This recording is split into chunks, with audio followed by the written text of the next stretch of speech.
All right, we're on. Yeah. Let the record show it is, we didn't take a 5-minute break, we took a 10. All right, we just, Chair.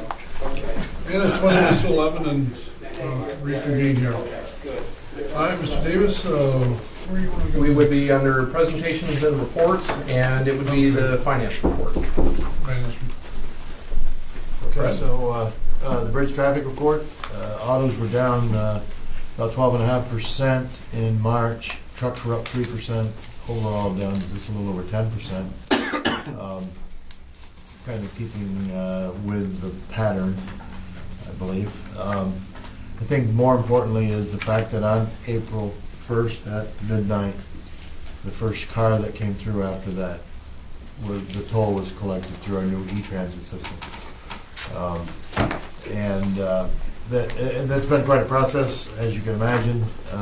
There's still some work to do. All of the lanes are operating. There's a few hiccups and bugs, and the reporting is not in place yet.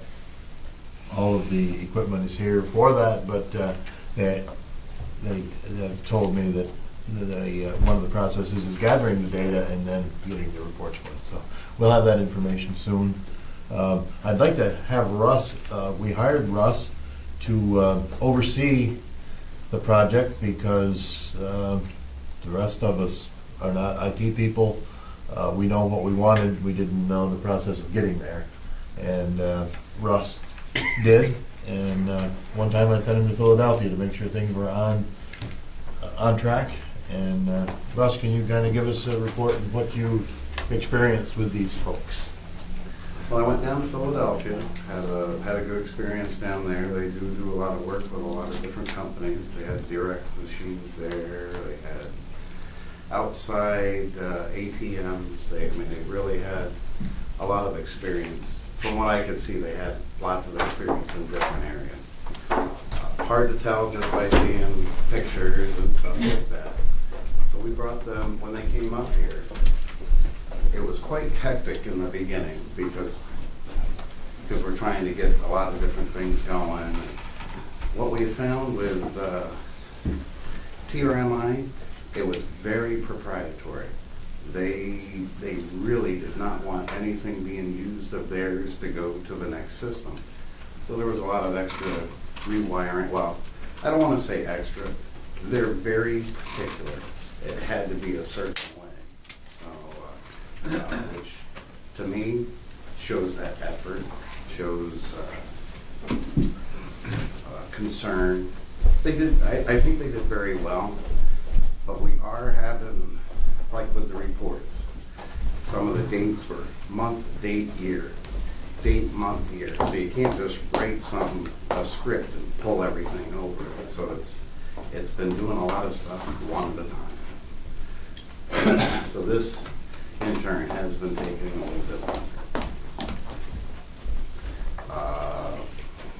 It went very smooth for being up for 3 days. Never heard one of them lose their temper. I mean, it was very, very easy to work with. I don't know if you guys have any questions or anything that. One of the things I think, Russ, that we discovered was that normal operations of installing a new toll system, they never finish on time. I mean, Right. almost Yeah, never that- finish on time, but we demanded it. We said, this will be operating April 1st. And Russ was very clear with them that this wasn't going to be April 1st, 2017, or October 1st. And if you go online and look, these systems do come in A year, proverbially year and a half late. late. Now, for them, this was the first time they've actually worked with an IT person. Usually, like they'll have the screen pictures. Well, now this goes up for debate. You know, the toll collectors look at it, all the management team looks at it, and maybe they don't like this color. Well, now they have to go back to the drawing board, move everything around. Fortunately, we had great cooperation with both our toll system people and management. We were able to keep everything moving forward in a pretty good fashion.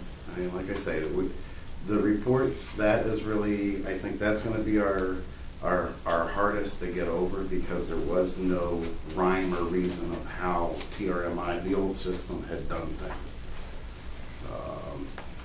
The cards were kind of done, the commuter cards were kind of done in the same fashion, so we're working with it. Yes, it is, there is gonna be light at the end of the tunnel, but, yeah, like the patron displays, they didn't like the ones down there.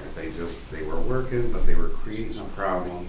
They're gonna upgrade it, kind of like our signs, but they found some tablet size patron displays that'll be a little bit more informative. The loop, the wire, it doesn't make sense to put that in March, so that'll be coming in warmer weather. Right now, they've hooked to the old loop wire material. For the record, can you refresh our collective memory about the dollar value of this system that was just put in? Yeah, 600,000. And it's not every day that this type of project goes in as smoothly, as professionally, with no issues. And on time. And on time, and that's a big kudos, Russ, on behalf of the authority. I want to thank you for that, because that's our, it resolves a control issue. Our auditors have been notified of that. And to have something go in as smoothly as it did is a real a testament to your leadership in that area. Thank you. Thank you for the opportunity. Well, it should be known that we got a good deal for to me, I found it very hard that $600,000 was a bargain. But it was a bargain its own way. Sam, but the next price was $1 million. I guess 600's got to be considered a bargain. Bill? TRMI was 1.6, 1.6, and then the other was. What was the life expectancy of this system? I mean, the other one we had about 15 years, maybe? Yeah, I believe software is 5 years, but I believe it'll be a 10-year. 10 years. And I think we can also upgrade this right along and maybe get longer life out of it, but because of upgrades. So there'll be upgrades from time to time that we'll need to make. I think with their compassion with the whole system, that, yes, we could definitely expect the 10 years. I mean, they really surprised me. I've worked with a lot of different vendors, and usually it gets hostile at hour 26. Everybody wants to go home, but no, they were very professional throughout the whole ordeal. We're glad to work with them. Even at midnight on April 1st, Russ and I were here with them, and things that no one ever got excited about anything. Right. What was it, Y2K problem? No, Yeah, Y2K. no, we couldn't wait for the first car to come. I think that person that came across the bridge and came up to the toll booth in the wee hours of the night was just shocked all the people around here. I wondered what in the world was going on. I didn't think nobody was in uniform. Yeah, right. You never. But we all kind of swarmed over to them. Yeah, we kind of all swarmed over to watch the thing work. Now, what were Easy Pass fit into this system? That's a whole different Yeah, ballgame, isn't it? Easy Pass has you have to be a member of this Easy Pass organization, and that's with our volume of business. It would never doesn't pay make for any itself, sense. yeah. Awesome. Nice job by all involved. Thank you, Ryan. Fred, around the tolls, do we know, I'm sure maybe we do it, are our tolls the same, like is here as in Messina? One of the things that came out of the OSC audit was that they recommended that we look into increasing our tolls. Our tolls on autos, I believe, are the same as one bridge and lower than the other. And on our trucks, they call it significantly lower. And I'd say that, however you take the word significantly, but they are lower. And we are going to look into that. I mean, maybe, and I don't know if we do, but maybe we should, set some benchmarks. Maybe we, find out monthly, every 2 months, what they are. Because I'm not positive. What are we here, 275 for cars? 275, I believe in Messina it's $3, Mhm. Yes. and I think it's 350 Canadian there, Okay. because I was over there, I can find out, because I got over to Montreal next week, but, I think you're right. I think Yeah, we're pretty one of close. the things that we'll need to do, the OSC audit, when it comes out, will recommend a toll study in there. One of the things that we need to do is we need to commission a toll study. right, That's money that doesn't come out of like project development unless we're Right. talking about money. But what we do is we commission that toll study, then we use that toll study to kick off the process, and that's our right, due diligence basically Right. supporting it. exactly. Okay. Thank you. Well, it's all right, Fred. Oh, sorry, thought I was done. Airport activity report, the Cape Air was up significantly in March. Our fuel sales are low, we're low. But for the year, in fact, March at Cape Air brought us up to where we had more passengers in this fiscal year than the one before. It was the first time we'd been ahead all year long, was at the end of the year. In fuel sales, we ended up 19.5% higher. We will be taking a look at make sure our prices are competitive and so on. But all the fuel sales in March were low lead. There was no Jet A sales, so we'll look into that and make sure our prices are. I want to ask you a question. Go ahead, Steve. Do you want me to go first, or do you want to go first? I'm going to see if you're going to answer my question. One of the reasons for the Jet A was that the last part of February and into March, the weather was marginal, like in the 30s, and we had a lot of icing events. And jets would call and say, do you have de-icing, or do you have a hangar to store our jet overnight? And we had to say no, so they just canceled flights. But I talked to Darren, I think we had 3 or 4 of them, and it was really dependent on, like weather like this.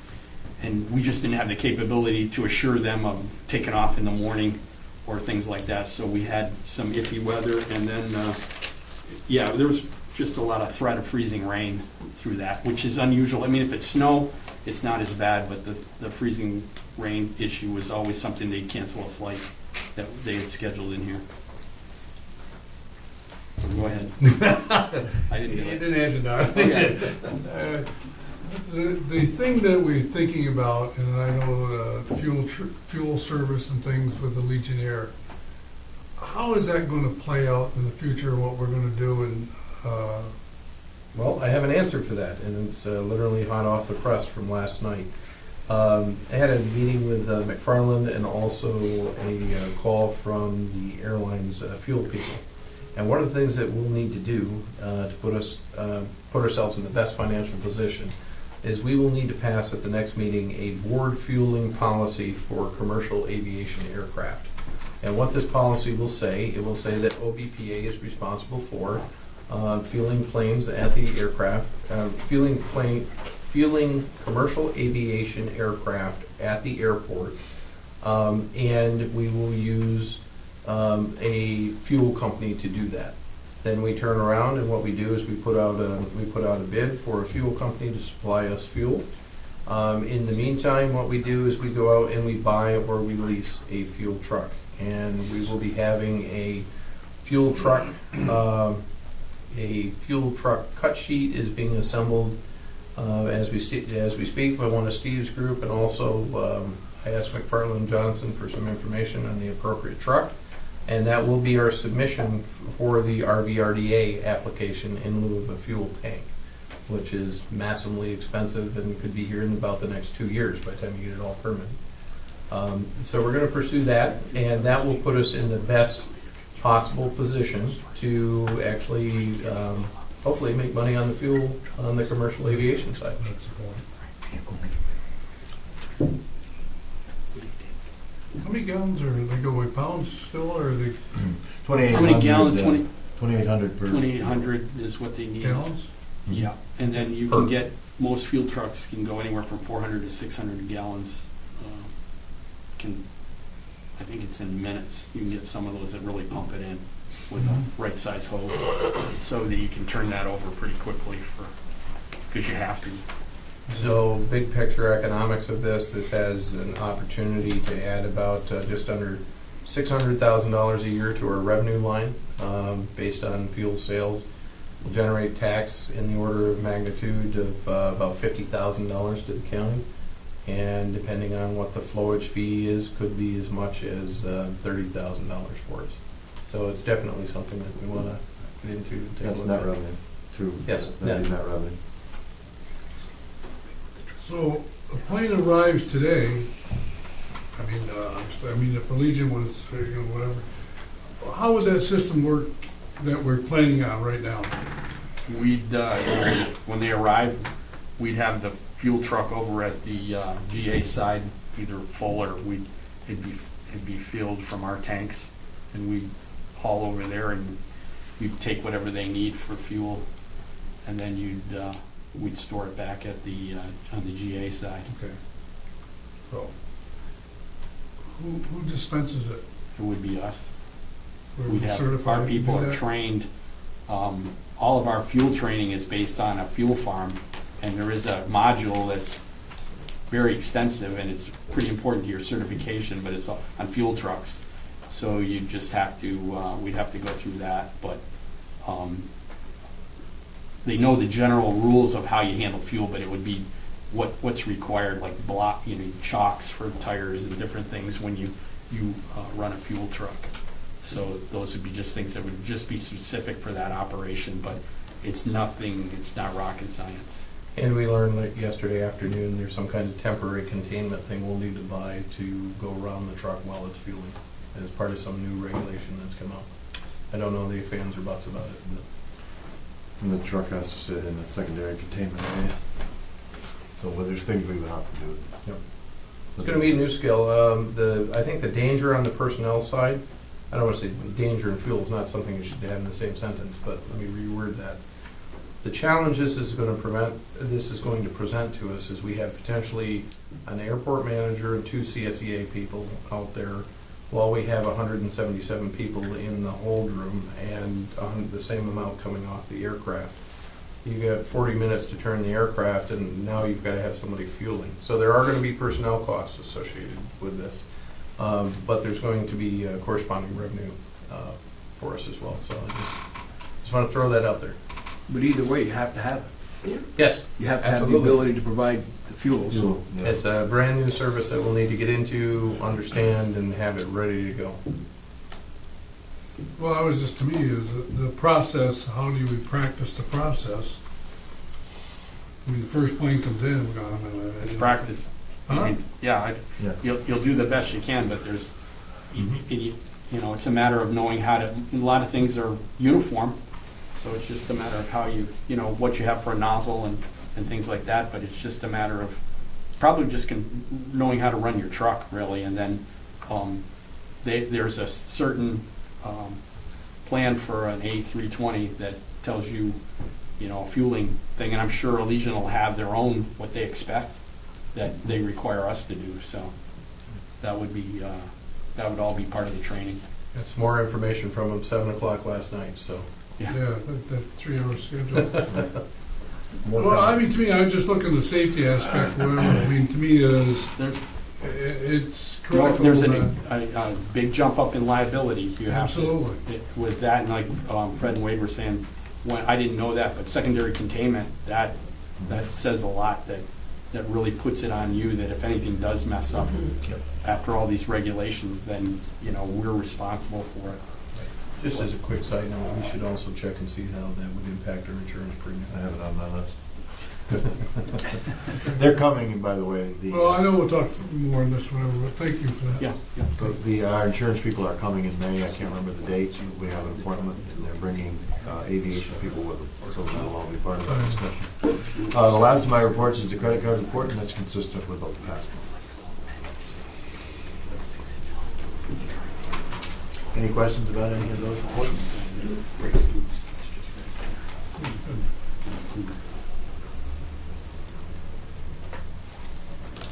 Marketing? Yep, we're, in terms of building occupancy, we're 100% occupied at the airport, 60% at the port, 94% in this building, we just have 2 offices upstairs and 75% occupancy over in the industrial park. In terms of prospects, we have 7 or 8 companies that are, we're working with that are nearing completion, and we would hope to have 3 or 4 agenda items in the May meeting. Pretty soon? Yeah, a couple smaller ones and hopefully a couple larger ones. What do you have for, what is it, building 5 where Echo was in, or 8? Down to Port. Building 5, that's really gonna be difficult from what I understand in terms of filling that, because it's gonna be stevedoring, so it's gonna have to be port related in the future. It's okay. I mean, isn't it? Yeah, absolutely. Yeah, I mean, yeah, so, Yeah, it would take a special cargo. okay. Yeah. Okay. You have anything coming in the near future that generates cash? I think so. Okay. Thank you. I believe from our discussions with OMLC, there is opportunities, there is bids and quotes out there that would fill that building, but again, they're bids and quotes, they're not cash. Okay. Well, we know we're in a crunch, so, Yes. any other questions for John? John, anything you want to add? Morrison? No, I think things are, we're working our way through, obviously, contacting prospects. I think we're starting to see a little bit more confidence from Canadian companies of where their economy is moving, which I think is a good sign. Exchange rates are moving theoretically in the right direction. I guess, really, I think we saw certainly, I think, a retrenchment of a lot of firms and their expansion plans over the last 6 months, maybe a little bit longer. I think that's starting. I think they're starting to look now at maybe we're turning the corner from an economic standpoint. So hopefully that'll be a good sign. Well, I saw an interesting thing yesterday. It was a truck hauling minivans from Canada coming to the United States. There was 10 minivans on the truck. And so it told me is they're going to over there because of the 30%, whatever it is, and whatever they did with the broker, I have no idea, but they are coming from Canada, going to the United States to some dealerships, whatever. So I'm not sure, when you see the flow coming one way, when the dollar works one way, and then you see the flow going the other way. So I don't know who's coming from the other direction to go there, but that's something that's quite interesting. Wayne had an interesting thing, whenever we were at Hershey, Pennsylvania for airport, and we took a tour around where J.B. Hunt is. And they have a huge terminal and railroad depot right there in Hershey, Pennsylvania.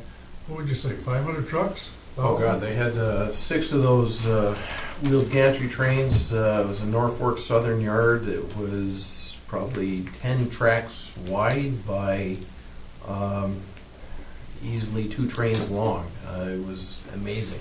Yeah. We just kind of stumbled onto it down there, and it was amazing to see that type of freight operation where the railroad was developing business. Do we have a list of some of the main truckers? Roberts is over there. J.B. Hunt. Do we know? We communicate with these people at all?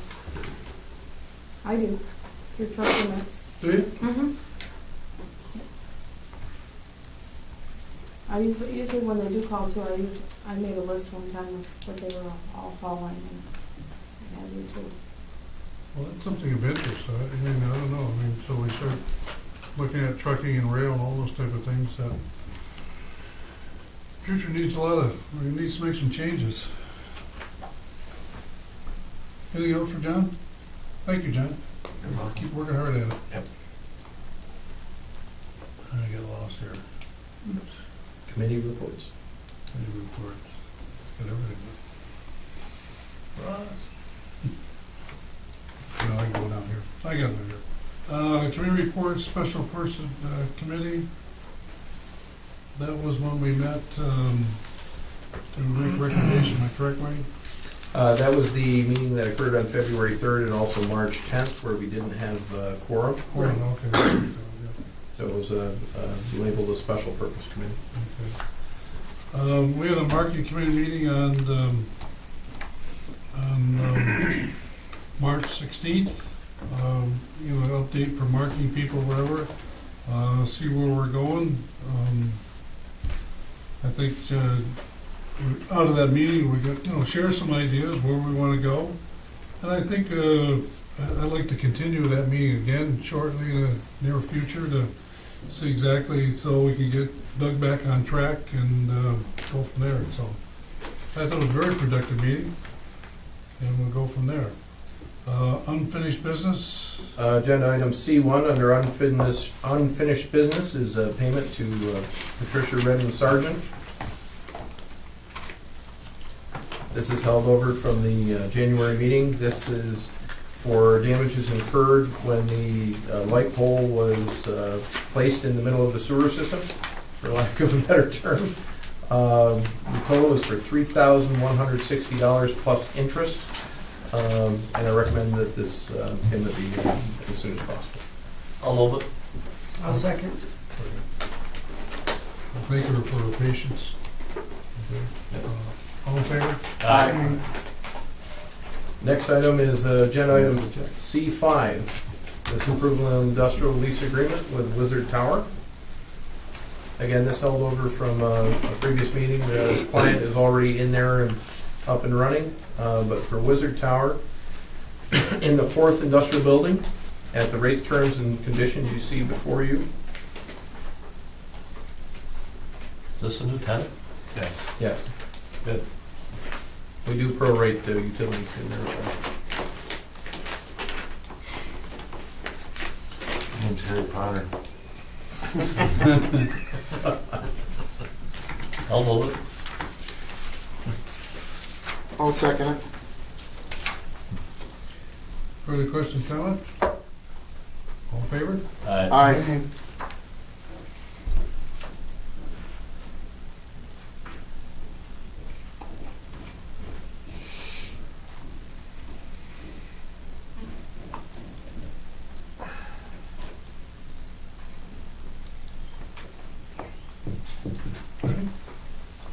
We're on to events and activities right now for upcoming board meeting. Oh, you won't buy me. I don't buy myself, okay.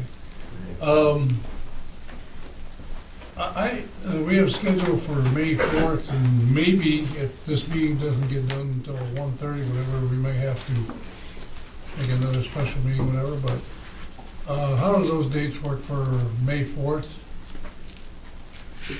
That's good. That's good. How about later in the, could I do a evening or a later one that day? Would that help anybody? It would help me. How are you doing? That's a Wednesday, right? Yeah, What time?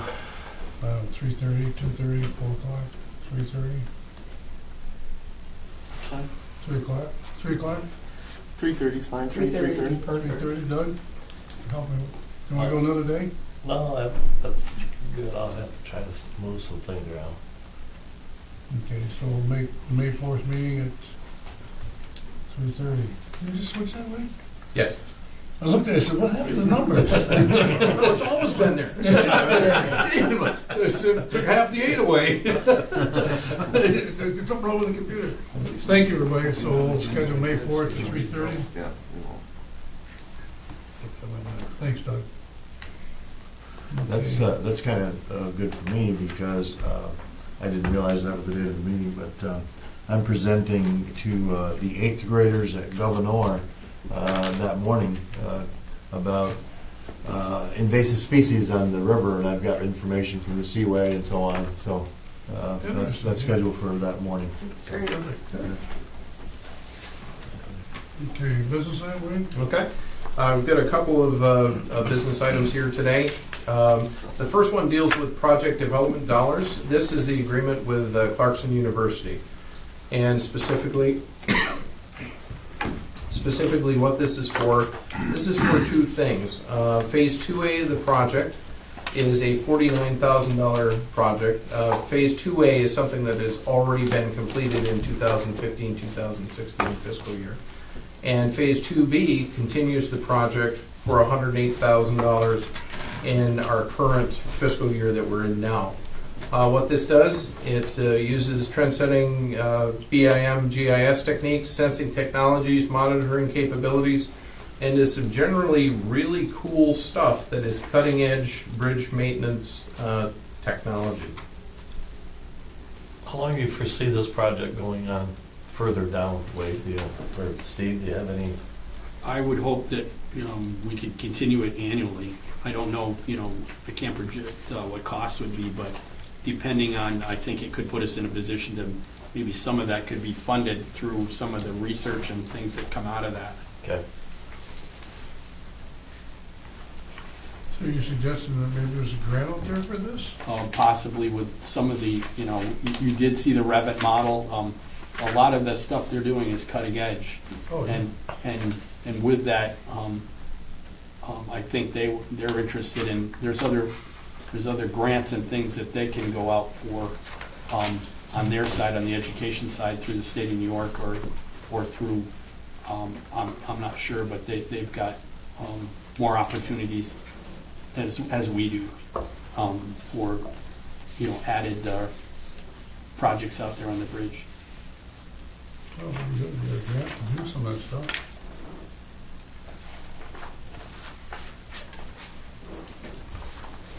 Just notice we're missing some details here, Yeah. and those details include the summary sheets Yeah. of what Phase 2A is and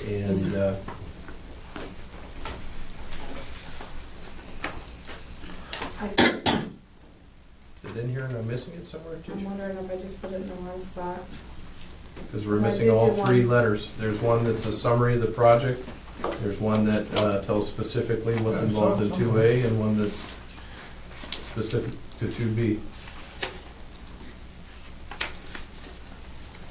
Why don't we do this? I have hard copy on this.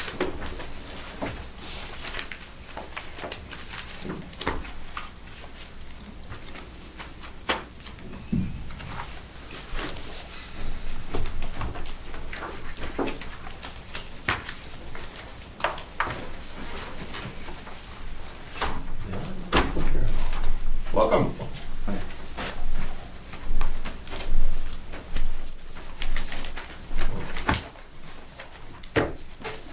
Tisha, if you would, if you could run some copies of that, please, from board members.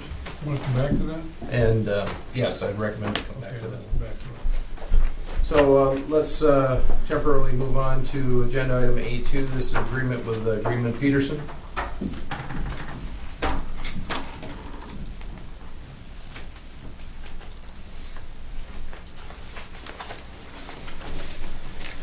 Back in 2003, we did a coding evaluation report and a document that provided us guidance with what to fix on the bridge first. It summarized all our inspections. It summarized the coatings, the paint system, and the issues associated with that. And 2003 is really too dated now to be useful to our applications, for our grant applications. I reached out to Greenman Peterson, who originally did the report. It was originally a $67,000 report, I think. And asked what would be the cost to update this, because they've got all the information in-house. On that, the answer I got back was it would be $27,000 to do that. I recommend that we do this because it's a good report to be used to secure additional funding for rehabilitating the bridge.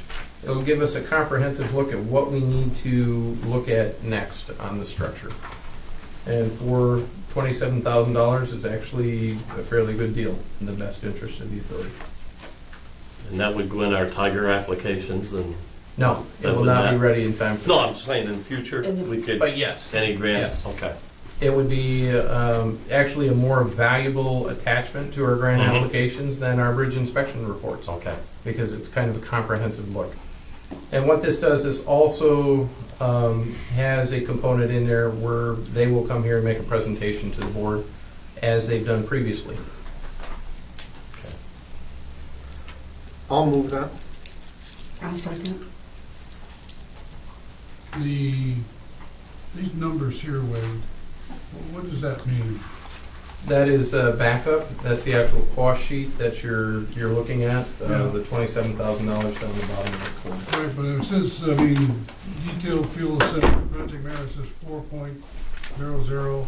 That's hours and rate associated. So then it's got, well, that gets to be my question, then it says it got 12, presentation to the board. Why would that number be so high?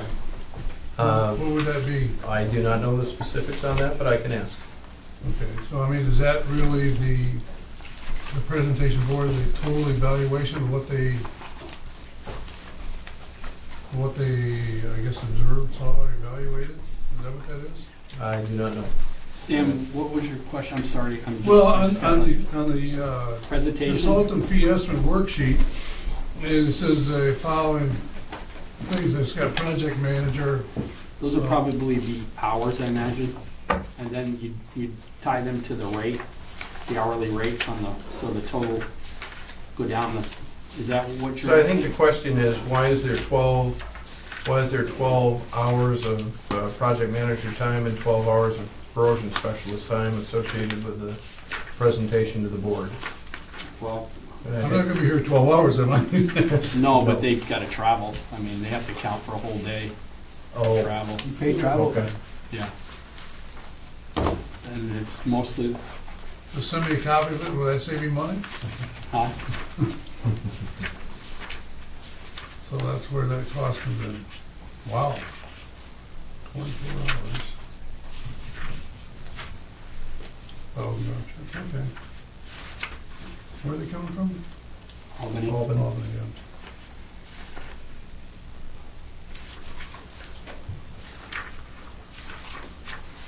Yeah, there it is down at the bottom. Lodging, 5 nights? Maybe 5. Maybe we should take Cape Air. Yeah. For sure. Well, that's interesting. Coding and testing, 10 tests at $250 a test, 2,500. I mean, I know you gotta do that, but I mean, to me, it's just curious just to see what this process is and what it entails.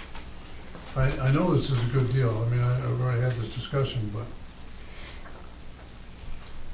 Any further questions, comments? I'll move it. I think I already moved Paul, it. did you? I think I already. Oh, I didn't Okay, hear all you. right, well, we'll let Doug move it, Yeah. Doug, move it again. and I'll second it. Second. Further questions, comments? Quick call roll, please. Okay, this is where I left off. Wait, a minute, project Gavin? money? I'm sorry. This one would be, I don't know, which would that be? Because it So would be this is used for- in conjunction, would be a report that would be used in conjunction with grant applications over the next 10 years. Yeah, and that would be project development. Okay. Thank you. Mr. Reagan? Yes. Mr. Lamaccia? Yes. Mr. Lockwood? Yes. Ms. Green? Yes. Okay, so let's take a step back if we could. We'll go to the Clarkson University one now that the details are back in front of us here. You'll see on the first page is a summary page of the entire project.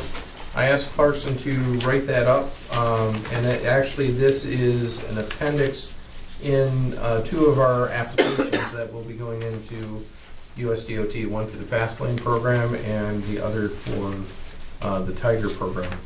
So it basically tells what they're doing on the bridge modeling side of things and also what they're doing on the finite element method analysis and also the UAV operation as well.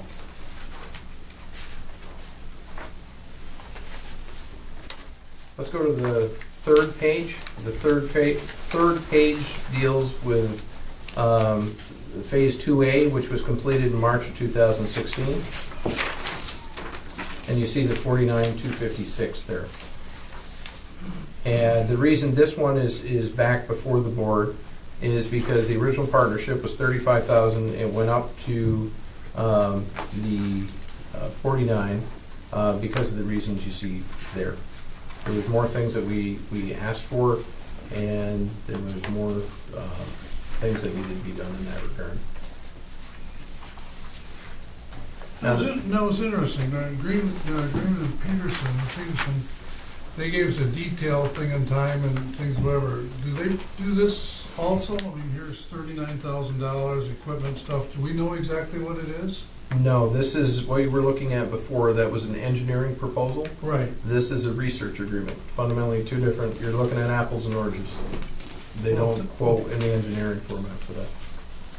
So where do these numbers come from? I guess that's the point. These numbers come from Clarkson. And they have a How do summary. they come about? I guess. No, they have a summary on their Dropbox. They have a summary of all their hours and who's assigned where. And, Well, that's what I'm saying. I mean, Yeah, I mean, $39,000. they have an accounting means, of their- Okay, it's whatever number that So they can is. provide yeah, and that. that doesn't mean they're going to spend all of that. That's kind of what their estimate is on the research part of that. So we have an accounting that I can go on and see where they're pretty much where they're at if they got it up to date. But they have an accounting of equipment costs and travel and who's what students are working on what, and it's in their Okay. file box. So you're monitoring this? Yeah. Okay, that's what I need to know. But it generally doesn't, it won't match perfectly with those numbers. It's usually lower, but that's kind of their budget for the whole research Okay. project. Well, I'm just wondering, Yeah, I mean, no. where's these numbers Good come question. from, and you're monitoring it, okay, Right. then I can buy into that. And if you need to, we can, I'll talk to them about getting it more detailed for a report for you. And the second one is a 2B, that's for the 108,000 that we're talking about there. That's April 2016 through March 2017. And again, it details what they're doing there for Phase 2B. What's the value, Wade, Steve, for the long haul with this work? I mean, just for people just watching this meeting for the first time. It's gonna narrow down what I have, what's important. It's gonna prioritize what we need for maintenance so that I'm not spending, Say that again. we get more. Prioritize maintenance. Yes, so we're Okay. more focused and what monies we do have for our maintenance crews are going in the right place so that, Okay. let's just say I didn't know this and I'm doing what I think or what I feel out there or we feel that we should be doing. That could be all well and good, but maybe in 2 or 3 years, something comes up and you weren't planned on and it costs an added cost because you neglected it for 5 years. Or just what gets measured gets done. So we're basically measuring everything we can. We have the health monitoring, we have that we work with Greenman Peterson, but we're trying to put all that together to make our maintenance dollars go farther. So I just look at it as an investment so that you're spending those dollars where they need to be. So that's what I see the big So importance what of did that. we do before Clarkson came along? We did what was recommended by the engineers. Huh? We did what was recommended by the engineers and what we had. So now I'll ask you a question, what's the difference between what the engineers say to repair or do versus the Clarkson people? They're just they're telling us what's already happened and what we need to address. They're not predicting the future. They're just saying that if you don't take care of, this could happen, whereas we're trying to get out in front saying, these things need to be addressed. I'm just gonna throw out things So like, what you're saying, the engineer will say, this is wrong, fix it. Where these people will say, wait a second, if you don't do this is gonna cause this later on. yeah, and not to blame the engineers, but we never asked them that. We didn't say, here, could you be out, because you've got your biennial inspection, and basically they give you a laundry list of things that are wrong out there. And you can do all you can, and you don't ever get that done, but you do the best you can with and trying to address that so that you're within the regulatory Okay. of what the state of New York requires for owning a bridge. The other exciting thing is the data and the modeling and everything else that's coming out of this. I'll give an example. Last year, I had a question from a reporter over a crack in a beam.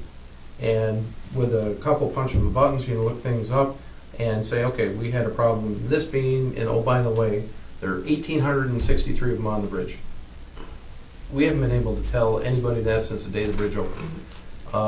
The information that we're getting off there with the 3D modeling, the integration of the information, and just the data and the modeling information that is coming out of this project is really cool. I mean, not a technical term, Yeah. but it's really exciting and it's very useful because that will be included in our future grant applications as well. From what I see it too, and Steve told me, I mean, it seems like what it's doing for us too is eliminating a lot of the guessing. You know, we thought we should be maintaining this and maybe we shouldn't. And it also gives us a roadmap of where we should go, not just what Band-Aid we have to put on right now. And it helps us due to limited finite dollars to be able to put a roadmap together of what we need to do. Let me give you an example. Let's say you've got a problem with your brakes on your car. I know I could call myself a mechanic and go, I'm just going to replace all the brakes. I'm not going to go in and say, well, for $12 I can buy a new couple pads for this side and I'll be back as good as new. It may not be good as new, but it's better than it was. Well, if you take that kind of thinking as the idea is, there's things out there that I'm still learning and we are, that they were easy to do and it looked good, but for the overall effect or maintenance in the long run, you're spending dollars on things that didn't have a lot of return for you because it really wasn't a problem out there. I mean, comparatively to what you've got out there.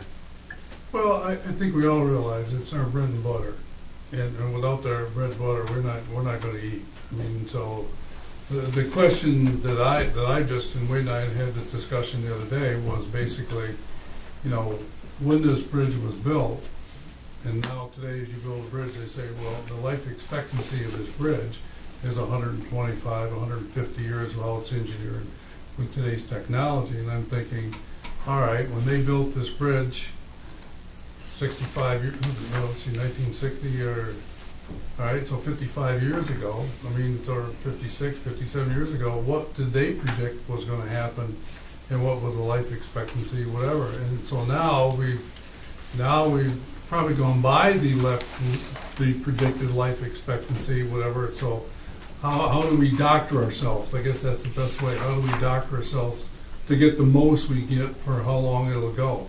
I mean, where the cables and all that type of thing. I mean, so, when I hear people criticize us as a board and as a staff that, we're really not taking care of the bridge the way it should be, I'm thinking, well, guess what? I think we've done all the things that within our ability to do what we can do the way it can be done. We don't have $75 or $100 million, wherever that number could be, to put the bridge back to the integrity level that it needs to have for another 40, 50 years. I have no idea. But, so this is one of those elements that, all right, how are we going to take care of this bridge? Because I'm not sure if in 50 years from now that what it would cost to build this bridge and what would happen if it would ever get built again. It's a dangerous thing here. And remember that they're doing modeling, so basically they can take our conditions now and either raise them by a percentage for truck traffic and things may pop out of there of components that you'd never see without model. You'd say, well, this is what happens. There may be a totally different dynamic out there with something happening on the bridge, but the modeling can tell you in real time, right now, what to expect. Maybe, 4.5, 5 years or something, that you're going to have failure on the Canadian bridge decking. I'm just making these things up, but I'm just saying the modeling will tell you that, so that you can go, okay, nothing's happening now, but I better be ready for that, or what can I do to push that out? Maybe I can say, well, if we do this, whatever it is, maybe we push it out. Kind of what you're saying on the big picture, you may push out that lifespan because you're putting the money right where it needs to be to buy you time till you get. Well, what do they do under the water? Anything? Or is this all? No, that part of it's been real good, as far as all of those underwater inspections. Other than shifting of sediment and things around different piers, there really hasn't. It's really above the water to the the piers where you get the weathering, and freeze thaw and things like that we have, we have to maintain. But as far as the actual foundations and that's been fairly Did you stable. order those cracks and stuff last year? Yeah, we go around and do that. And, Okay, so, but once again, it's only in the real bad spots. There, you could spend a whole year out there and get it back up to speed. but you inspect it and you look at. Sure. I mean, I always think, like, we always talk about what's happened above the water. And then all of a sudden, okay, there's other things that are, I mean, the life expectancy really is you don't know what's doing there. Right. Yes, Frank? Two things, I've only been here 7 or 8 years, but two things on the bridge. You built the bridge, state funded it, made you try to pay it back, but you can't afford to pay it back. But over that 56 years, there's never been a dedicated fund, because there's never been the money coming into the authority for repairs. There's never, if you were a businessman and you built Trump Towers, and it cost you $100 million, you would take a percentage of whatever you took in every year to fix what needs to be fixing on Trump Towers. But the state We've never taken enough money to take well, no, care the of it. trouble is the state never figured that into the equation when they built this for whatever they paid for it, $75 million, how many years, 56 years ago. See, and that's why, Well, it when paid you for look at it, itself. we're behind the 8 ball because we're always starting with no money as far as repairs. Well, but it pays for itself indirectly. And indirectly is the people come across, okay, put money into your system to buy gas, whatever they want to do with it. I mean, obviously it's a lifeline, and you pay to use the toll, which is okay, but now what money do you leave behind? And what do you pay for commerce and those type of things? That's where the money gets lost, because it's spent, it's absorbed into the economic system, but then, then you're stuck with, well, what did I get out of it? I got $2.50, and so. But I think really the just this conversation, this is pretty serious stuff. I mean, Clarkson and all these things, whatever, to where we can find integrity to keep this bridge what it is, to have a dialogue, I will say intellectual dialogue to prove to the people that, okay, this is what we have, and this is what funding we need to do what we need to do, and it's gonna go in this direction. I mean, that's what we're really paying for. Well, and what's so neat about it, it's cutting-edge transportation stuff that's being performed right here in northern New York, between OBP and Clarkson University. We got world-class brain power in our backyard, there's no question about it. Steve, do you have a feel on the Phase 2B? I see that the equipment's just like $5,000 more, but the money is... It's budgeted, just so that equipment is budgeted out of my, a lot of the equipment was budgeted in my 2016, 2017 budget, so we've taken care of it that way. But just why that 93,000 was so high compared to the phase? Is that is it because it said it envisioned second and third year of a multi-year effort, but it only shows it from April 2016 to March of 2017. I just wonder why it was like twice as much as... They're ramping up to, they're doing actually more work involved in that, because when we first saw that, well, actually, it's come down. There were some things we put off till then, if we can. But that's kind of what they were looking at to go through with what we had requested from them. So it's more work and more Right. grant. Yes. Okay, thanks. Put that back. There's some confidential information in there. And what Just you- the regular Yes, business? that's it. Thank you. It's got our executive session stuff in there too. Oh, Thank you, Tisha. Sorry, Larry. Sorry.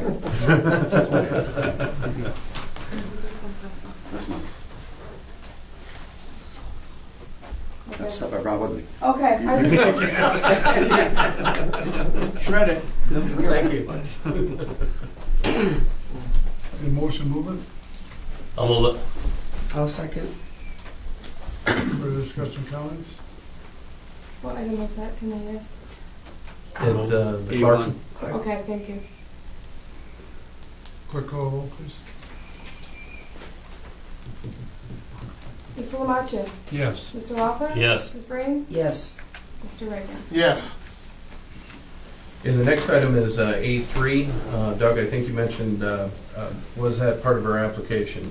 No, going back to Greenman Peterson. But there was a need identified as part of the fast lane application we needed to have some engineering done immediately on the Canadian side for the, to round out that application. The cost of that is $13,629 with Greenman Peterson. And that was to create the painting plans for the Canadian approach.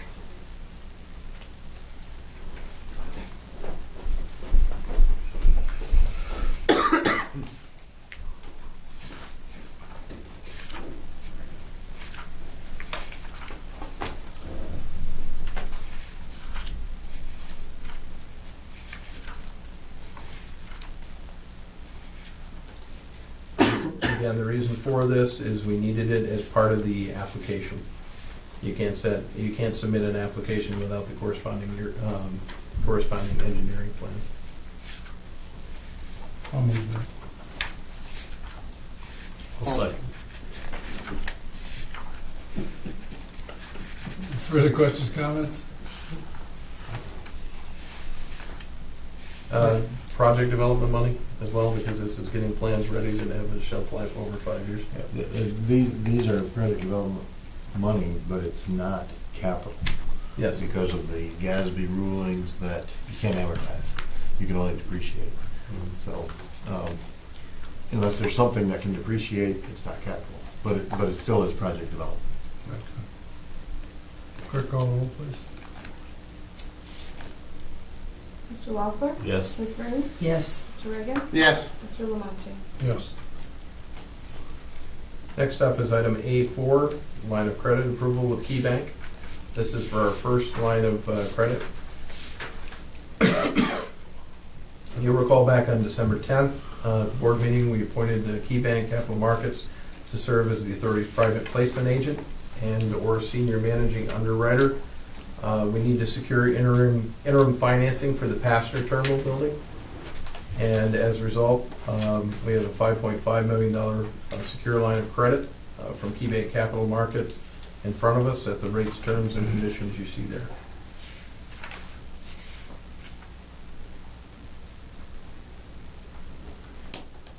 Thank you, Fred, for reaching out to these folks. I think this is outstanding. I'll move that.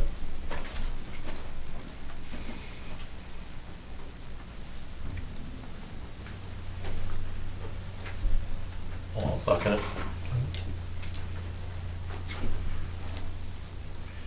This line of credit will be paid in the end with bonds or a private placement of a loan.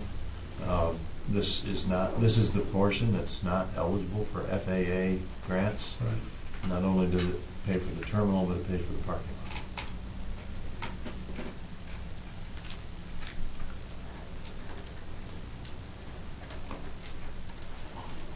Well, it definitely keeps us moving on our project, and Yes. that's what we want to do here. And Yes. Absolutely. it's Well, again, I thank KeyBank for stepping up and helping us out. I guess they believe that the airport is the economic engine that it's forecasted to be. This interest rate is very favorable compared to what we have had It's in the past. amazing. I was looking at that. Clerk, call the roll, please. Ms. Brennan? Yes. Mr. Reagan? Yes. Mr. Lamache? Yes. Mr. Walper? Yes. And there's no details to be had. No, But I'll there- but I'll explain that. All right. We'll just skip it for now, or? No, God, no. Don't skip in here. No, let's not. No, I'll talk. Okay. Well, let's talk about agenda A5. When you open it up, there's nothing there other than a blank form. Oh, there is a Which form. is No, there not is one correct. that, which I probably Oh, okay, walked the wrong one. yeah. Let me just skip this. There shouldn't be a blank form. I didn't know what you were asking. I'm sorry. It's, I didn't think we wanted to give them a blank check. No. No, that's, let me link it.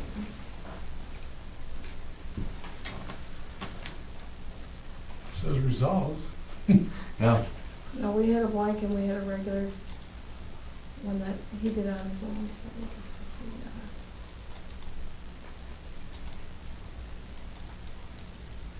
So what are we doing? I would say skip it and come back to it Okay. as soon as it's in order. Let's go ahead and then proceed on then to agenda item A6, which is the surplus property minimum bids. There is one change I'd like to recommend to this. The change on this would be the Volvo front-end loader. I'm thinking a minimum bid of $50,000 just to see if we generate interest in this. At the end of the day, please keep in mind that we have the right to accept or reject any or all bids. Bless you.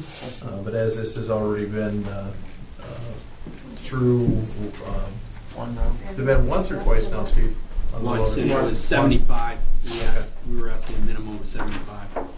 So we'd have the Volvo front-end loader, some surplus equipment that you see there, and a heck of a deal on a 1978 18-foot John boat. Work? As is where is. John, it's a John boat.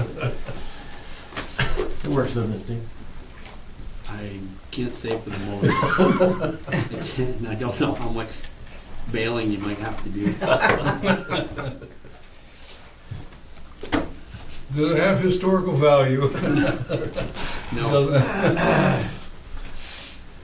So what you doing? You're changing the resolution just for the front end loader to 50,000? Yeah, I'd recommend changing the minimum Okay. bid down to 50,000. Okay. We'll When see you- what happens. Wade, when you advertise it though, it doesn't say in your resolution that you reserve the right to reject all bids.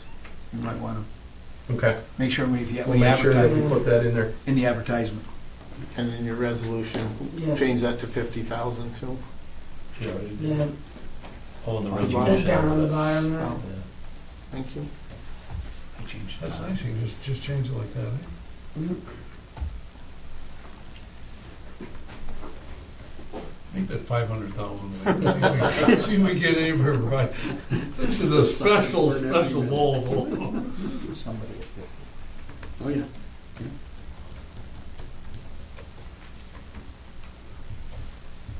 Okay, I'll move that. I'll second it. Any further discussion?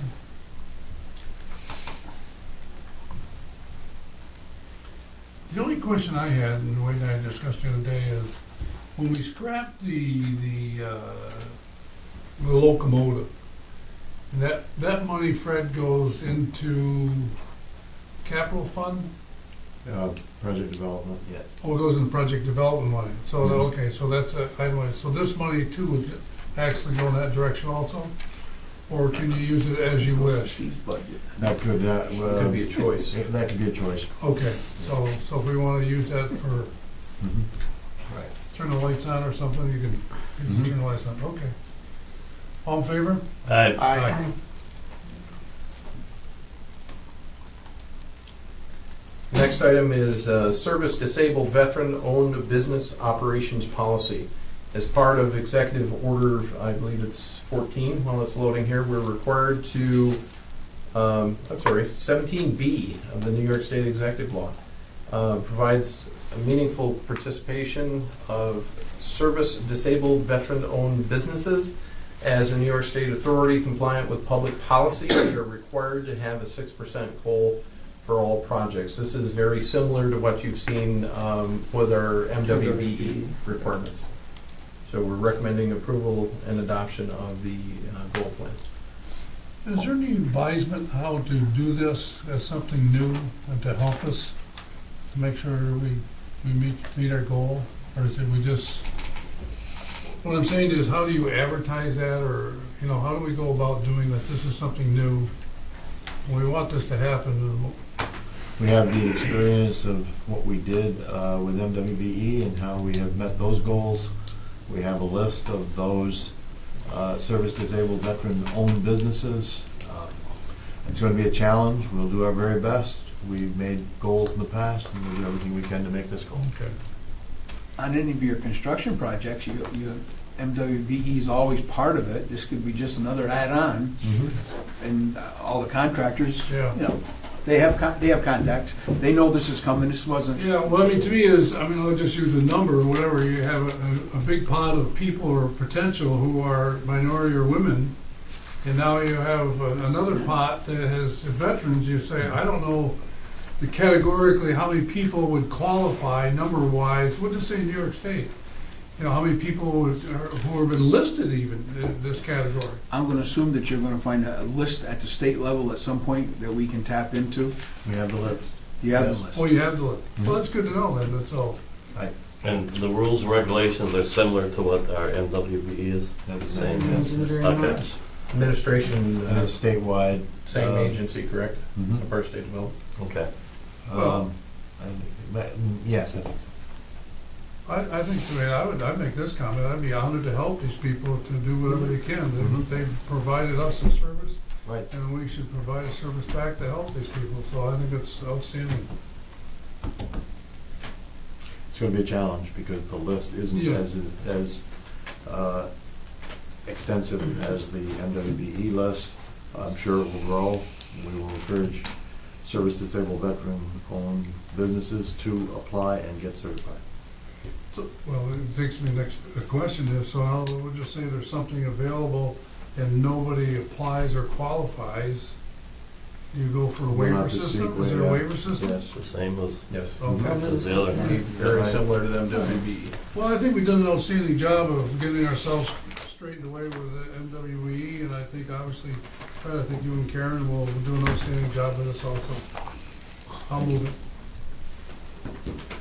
I'll second. All in favor? Aye. Aye. Just a quick procedural note for the next meeting, we should, we're gonna need to appoint, just like we do for the The MWBE MWBE stuff, we should compliant. appoint the Right. compliance person within the authority. Next item, is that ready to go? Should be. Okay. Should be right on. Let's go back to, let's try A5 again, please. Perfect. This is for the approval of line of credit, the second line of credit with KeyBank Capital Markets. This is for a $5 million line of credit. This is incorrect. This one's not ready then? No. Okay. Well, I'll make the copycat, because that's the one that was distributed with all the agenda. Okay, moving on. Fred, would you work with Tisha and get that one right? We'll come back to it, please. Let's jump in with, let's do A8. This is the suspension of the prompt payment policy at the authority. The authority, as you know, is experiencing a severe cash crunch as a result of decreased bridge traffic due to the Canadian exchange rate, lack of new business in the industrial park, and coupled with the seasonality of the business at the port. We've managed internally to preserve cash as much as we can. However, the efforts are insufficient to cover current expenditures based on everything we currently have going on. Therefore, we need a little breathing room, and in order to do that, it's in the best interest of the authority to temporarily suspend the OBPA's prompt payment policy, which requires all our payments to be made within 30 calendar days of the receipt of the invoice. While this suspension is in effect, the authority will incur and will be required to pay and report late fees to the state of New York. Recommend a temporary suspension for 90 days from this date. Within this time frame too, Wade, I would assume that if we have, a little increase in our cash, that bills would be paid Yes, in our normal process, right? yes, that's correct. Okay. I'll move it. I'll second it.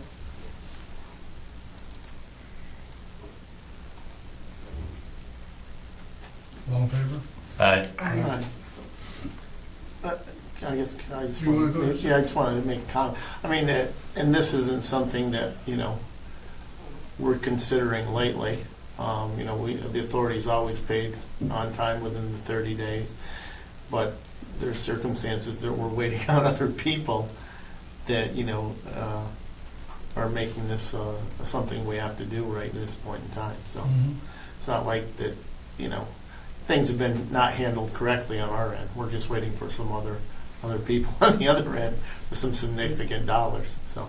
That's a very good point. Thank you. I don't want people to think that we're not doing what we're supposed to do on our end.